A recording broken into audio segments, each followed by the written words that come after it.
بسم اللہ الرحمن الرحیم۔ حضرت ابو ہریرہ رضی اللہ تعالیٰ عنہ سے روایت ہے کہ جب نبی کریم صلی اللہ علیہ وسلم چینک لیتے تو منہ پر ہاتھ یا کپڑا رکھ لیتے، جس سے آواز یا تو بالکل دب جاتی یا بہت کم ہو جاتی۔ ایک اور حدیث میں ہے کہ اونچی جمائی اور بلند چینک شیطان کی طرف سے ہے، اللہ ان دونوں کو ناپسند فرماتا ہے۔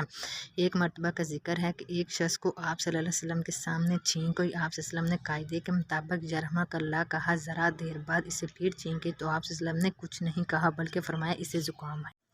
حضرت انس رضی اللہ تعالیٰ عنہ سے روایت ہے کہ نبی صلی اللہ علیہ وسلم نے ایک بوڑھی عورت سے فرمایا، بوڑھی عورت جنت میں داخل نہیں ہوگی۔ اس نے عرض کیا کہ بوڑھی عورتوں نے کیا گناہ کیا ہے؟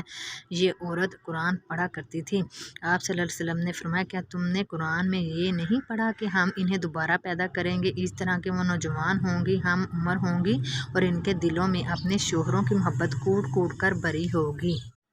رسول اللہ صلی اللہ علیہ وسلم نے ارشاد فرمایا، اللہ پاک نے فرمایا کہ میں نے اپنے نیک بندوں کے لیے ایسی چیزیں تیار کر رکھی ہیں جو نہ کسی آنکھ نے دیکھی، نہ کسی کان نے سنی اور نہ کسی انسان کے دل میں اس کا خیال آیا۔ حضرت ابن عباس راوی ہیں کہ نبی کریم صلی اللہ علیہ وسلم نے فرمایا، تین لوگ ایسے ہیں جن کی نماز ان کے سر سے بالشت بار بھی بلند نہیں ہوتی، یعنی درجہ قبولیت کو نہیں پہنچتی۔ ایک تو وہ شخص جو قوم کا امام اور قوم میں سے دینی امور میں ناخوش ہو،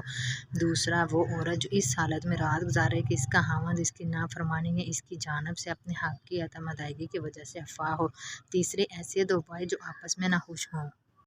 حضرت ابو ہریرہ رضی اللہ تعالیٰ عنہ سے روایت ہے کہ نبی صلی اللہ علیہ وسلم نے فرمایا، آدمی جب اپنے گھر سے مسجد کے لیے نکلتا ہے اور قدم اٹھاتا ہے تو ہر قدم کے لیے ایک پاؤں اٹھانے پر نیکی لکھی جاتی ہے اور دوسرا پاؤں اٹھانے پر ایک برائی مٹائی جاتی ہے۔ رسول اللہ صلی اللہ علیہ وسلم نے فرمایا، ملنا جلنا ترک نہ کرو، کسی کی غیر موجودگی میں اس کی برائی نہ کرو، کسی سے بغض نہ رکھو اور کسی سے حسد نہ کرو، اور خالص اللہ کے بندے اور آپس میں بھائی بانجو، کسی مسلمان کے لیے دوسرے مسلمان کے ساتھ 3 دن سے زائد قطع کلامی جائز نہیں۔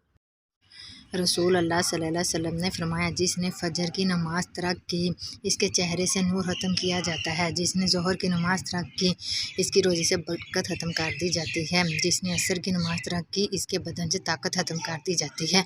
جس نے مغرب کی نماز ترک کی اس کو اولاد سے کوئی فائدہ نہیں ہوگا، اور جس نے عشاء کی نماز ترک کی اس کی نیند سے راحت ختم کر دی جاتی ہے۔